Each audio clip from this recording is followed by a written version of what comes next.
हिमाचल प्रदेश के शिमला में बने मस्जिद पर आज हिंदू तंजीमों ने जहां बंद रखा, वहीं शिद्दत पसंद तंजीमों के एहतजाज के बाद पुलिस इंतजामिया मोहतात और एक्टिव है।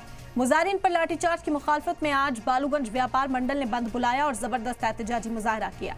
बंद का इलाके में मिला जुला असर दिखाई दिया। वहीं इसी बीच संजौली जामा मस्जिद के इमाम ने मीडिया से खिताब करते हुए वाजे कर दिया कि मुल्क के भाईचारे, प्यार मोहब्बत के लिए हम कुछ भी करने को तैयार हैं। अगर कॉर्पोरेशन कहेगा तो हम खुद तामीर को गिरा देंगे। बस हिमाचल का भाईचारा बना रहना चाहिए। इस मामले पर सियासत बिल्कुल नहीं होनी चाहिए। इस सिलसिले में मस्जिद के इमाम और मस्जिद कमेटी के अहदेदारान ने शिमला नगर निगम कमिश्नर से मुलाकात की और लेटर भी सौंपा और कहा कि गैर कानूनी तामीरात को हम खुद हटा देंगे। हम लोग प्यार मोहब्बत से रहने वाले लोग हैं। नफरत की सियासत नहीं होनी चाहिए। गैर कानूनी तामीर हम खुद गिरा देंगे।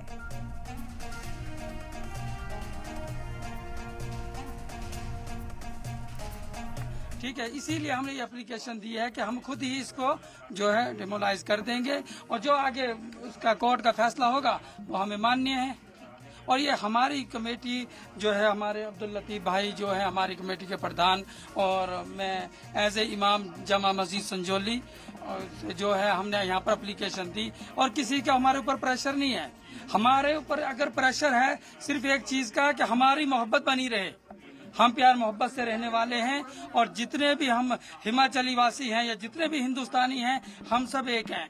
तो लिहाजा मैं अपनी तरफ से यही कहना चाहता हूं, जितने हमारे मुस्लिम समुदाय के भी साथी हैं, मैं ये अपनी तरफ से ये कहना चाहता हूं कि जो भी हमारे मुस्लिम समुदाय के लोग हैं प्यार मोहब्बत रखें। और जो हमने ये डिसीजन लिया है हमने सोच समझ के लिया है और ये मोहब्बत के लिए लिया है। इससे हमारे कोई वो भी नहीं है। जो कल फैसला आएगा कल की कल देखेंगे। आज जो है हमने इसलिए किया कि हम इसको खुद डिमोलाइज करेंगे। ठीक है।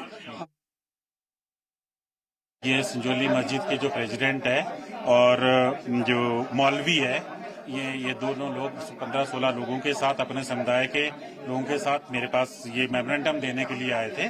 उन्होंने रिक्वेस्ट की है, ये हवाला दिया है इन्होंने शांति और भाईचारे का, और उनका कहना है कि हमारा प्रदेश जो है वो बहुत शांति प्रिय प्रदेश है और यहाँ पे हमेशा से सभी धर्मों और समुदाय का भाईचारा आपस में रहा है। इसलिए इन्होंने रिक्वेस्ट की है कि उस बिल्डिंग के उस हिस्से को जिसको अवैध कहा जा रहा है उसको नगर निगम सील कर दें। और नगर निगम, हम आयुक्त कोर्ट का ये सम्मान करते हैं, ये इन्होंने लिखा है। और वो बोलते हैं कि अगर जब भी फैसला होगा आयुक्त अगर हटाने को कहेंगे इसको, तो हम इसको स्वयं हटाने के लिए भी तैयार हैं।